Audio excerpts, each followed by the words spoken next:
По последним данным, на реке Лени ледоход находится в 15 километрах ниже устья в реке Вилюй. Уровень воды у поселка Сангар составляет 1035 сантиметров при критических 1150. Густой ледоход. Верхняя кромка находится у поселка Булус Намского улуса. Редкий ледоход. Ну а на реке Алдане нижняя кромка ледохода вышла в устье. Уровень воды у поселка Батамай составляет 1101 сантиметр при критической отметке 1150. Редкий ледоход. Верхняя кромка наблюдается в 20 километрах ниже поселка Чериктей Усть-Алданского района. Уровень воды 870 сантиметров при критических 1100. Густой ледоход.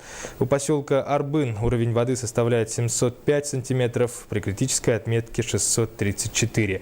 На реках Яна, Колыма, Андигирка пока ледостав.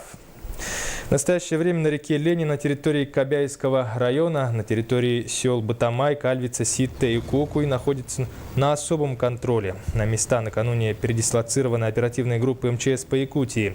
Органы управления, силы и средства Кобяйского звена Якутской территориальной подсистемы функционируют в режиме повышенная готовность.